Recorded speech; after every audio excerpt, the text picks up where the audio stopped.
Hey guys, it's Shannon Fox and you're watching Realtalk. We're on location with this exclusive interview. I'm so excited to introduce to you guys today this amazing woman sitting next to me, Miss Robin Deneen Smith. Hey Robin. Hi, Shannon. Thank you so much for having me. Thank you. Thank you so much for just taking time out of your busy schedule to interview with us and to just talk to us and have a little bit of real talk today. So I'm so excited to get down to talking about your book. But before we do, I just kind of want people to know a little bit more about you because I do think you are a truly inspirational woman. Everything you're doing, it seems like you have your hand in a lot of different things, and I really admire that a lot. From producing to directing to writing short films, and now your first children's book. So that's very exciting, and congratulations on that. Thank you. So can you talk a little bit about, before we get into the book, can you talk a little bit about your background as far as writing and some of the short films you've done? Yes, I've worked on several short films. The first short film I worked on was called Holy Sense, and that was a spoof off of the movie Sixth Sense. And that was a lot of fun. And I'm currently working on a short film script, and I want to deal with the subject of suicide and suicide prevention and so forth. Okay. So when you're writing these scripts for like the short films, for example, do you pull inspiration from like real life experiences or things you've seen, or what kind of inspires you to do writing for those types of things? Well, with the short film that I'm working on right now, I was watching a documentary, and it was about how these young people, they go into this certain forest and they hang themselves. And there's this book on how to hang yourself and how to kill yourself, basically. It just broke my heart. Wow. It broke my heart. And so I just really felt like to deal with that topic, and hopefully it will inspire people to live and to that life is worth living. So. That's amazing. I think suicide, especially among young people and teens, that's a big thing today, and it's always such a sensitive topic. So you doing that, I think that's going to really, put it out there and, support, try to show love and support and show that that's not, necessarily the route to go.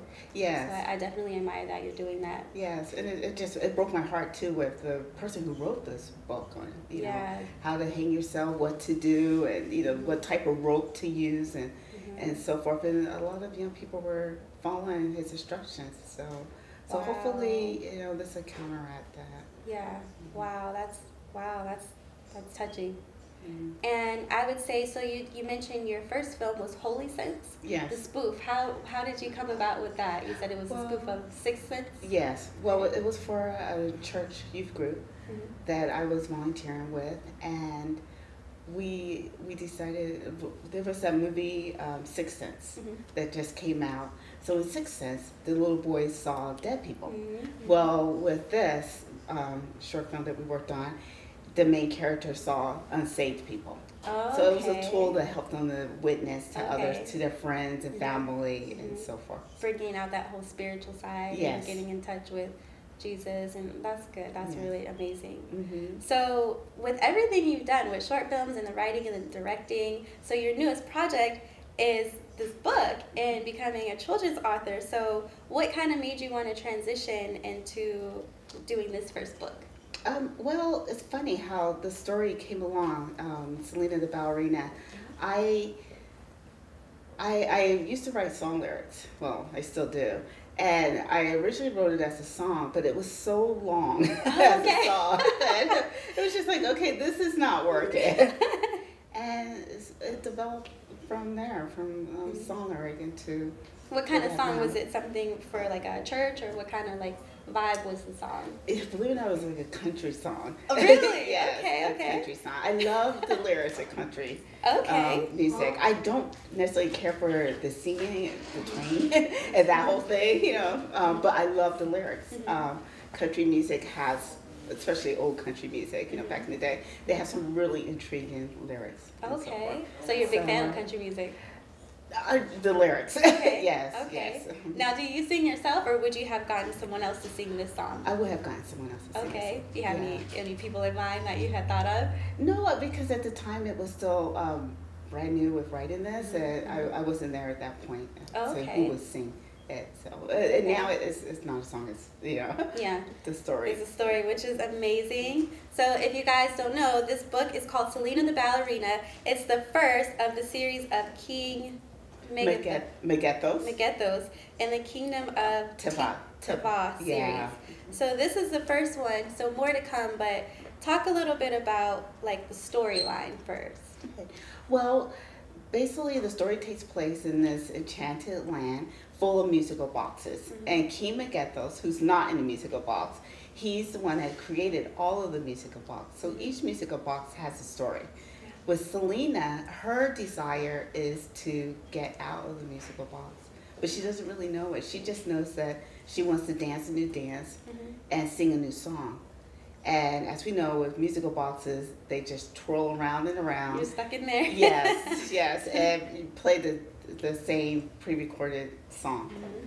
So she goes to the king and she asks him, is there a new song for me to sing, or is there a new dance for me to dance? And he says, yes, but do you trust me?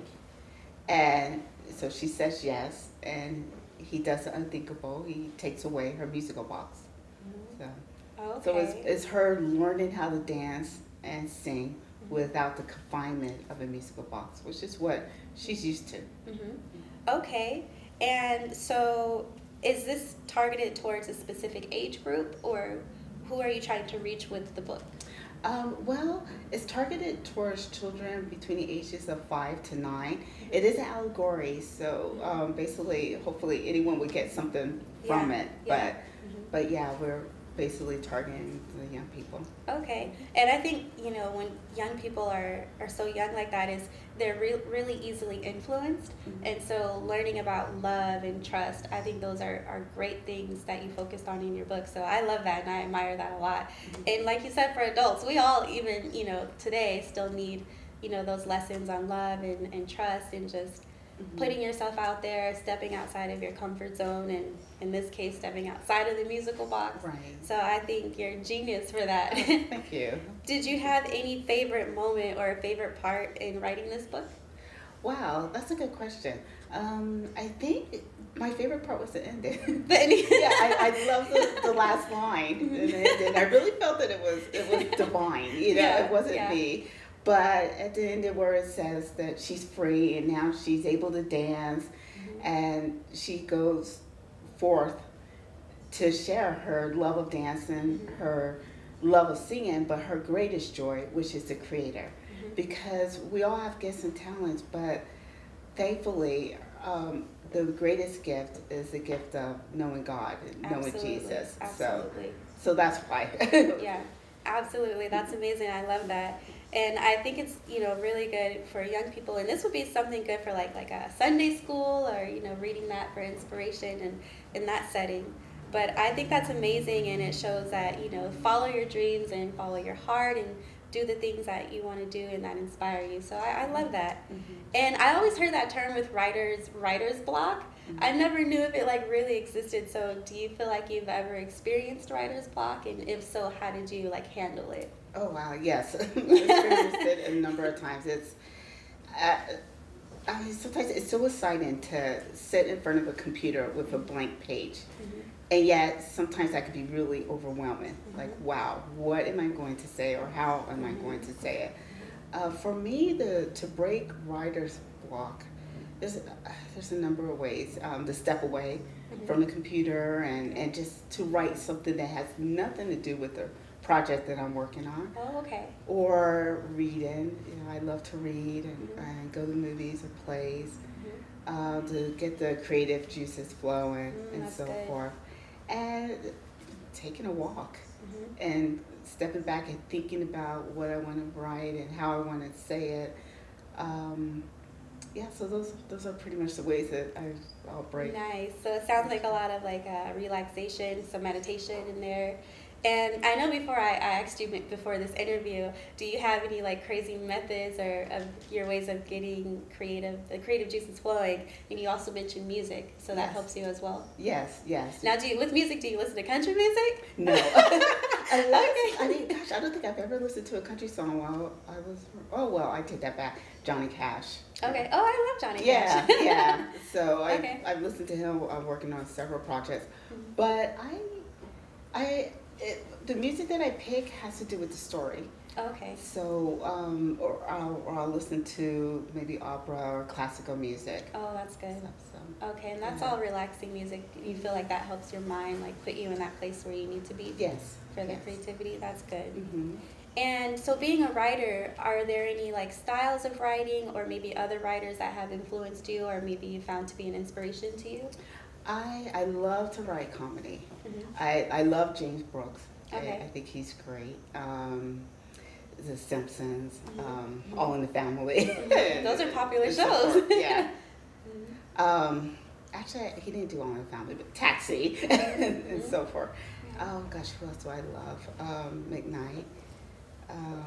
There's many writers that I enjoy. Yeah. I think it's always good to have, different styles that you look to and different inspirations. It probably helps you with your creative side as well. Mm-hmm. So I think that's really good. And for like young writers, people that maybe are thinking about doing it or becoming a writer, do you have any piece of advice you would give, maybe something that's worked for you that you would give to them, for those wanting to maybe do what you're doing? Yeah, practice. Practice? Yeah, continue to write. And do not be afraid to rewrite. Is that a big thing, like starting over? And Yeah, because I find that a lot of times people may find that they may finish a project and they don't want to go back and rewrite certain things. And I find, and that it took me a while to really learn that. I've taken several classes and I had this one instructor who was so gung-ho about rewriting, and he made us rewrite everything. Wow. And even if we were pleased with it, and he was pleased with it, he would make us rewrite it. And that just really made the project or the story richer, because you really get into the character and the story and to bring forth focus of what you want to say. Yeah. So that's a really good technique. I mean, I could definitely see that working for a couple reasons, because I mean, like you said, it would produce better work. Maybe you could catch something that you didn't catch before, or find ways to make it even better. Or if you feel like, oh, I should take this out, or ways to enhance it. So that's a really good technique. Yeah. So rewriting and practice. Right. In fact, Stephen King, his story that he wrote about writers for writing, he will write the manuscript and put it away for 6 months, and then pull it out and work on it brand new. Wow. Yeah, and so I tried that technique before, and it was like, oh wow, this really works, because you're coming at it with fresh eyes. So because sometimes we as writers are so close to the project that we don't really sometimes see things that we need to see. Yeah. And 6 months, that's a good amount of time to just be completely away. Right. And then come back into it. Right. So. Okay, that's good. So you guys heard that. Practice, step away, come back, and rewrite, do all those things, and you guys can be an amazing writer, just like Miss Robin here. And do you have any upcoming projects that you're working on, or things you want to promote right now, or tell us kind of what's coming next for you? Well, you can visit Celina The Ballerina on my Facebook page. It'll be called Celina The Ballerina. And I'm currently working on the second book. Celina The Ballerina is a series of books based off of Kima Gethos in the land of Tibet. The second book will be called Sebastian Wings, and he learns that he can fly through forgiveness. Okay, so that's coming next. That sounds good. So we got trusted love, forgiveness. These are great things, and I think it's definitely worth the read, just because these are things that you're touching on that are real life, and that can really inspire not just young people, but a lot of people from across the board. So I definitely love that, and I love the spiritual side as well. And Thank you. Is there anything else that you want to promote or put out there for the big following you're gonna have, like really soon? Well, that and the short film that I was discussing, it doesn't have a title right now, but the title is Suicide. And basically right now I'm so busy promoting Celina The Ballerina. Yeah. And so tell us one more time, where can they get their copy? Because you guys need a copy. Amazon. Amazon. Yes. Amazon.com, you guys. Celina the Ballerina is on Amazon.com, so make sure you check it out. Thank you so much, Robin, for taking time out of your day to interview, and I think what you're doing is amazing, and keep it up and keep going, and we support you, and you are definitely phenomenal, and you have your hand in so many things, and I really admire that about you. Thank you. So thank you very much. It's a pleasure meeting you. Thank you, and thanks guys for tuning in. I can't wait to see you guys in the next video. Be sure that you listen to us live at www.realtalk101radio.com. I'll see you guys soon. I'm Shannon Fox, MJS Productions, and you're watching Real Talk 101 Radio. Bye.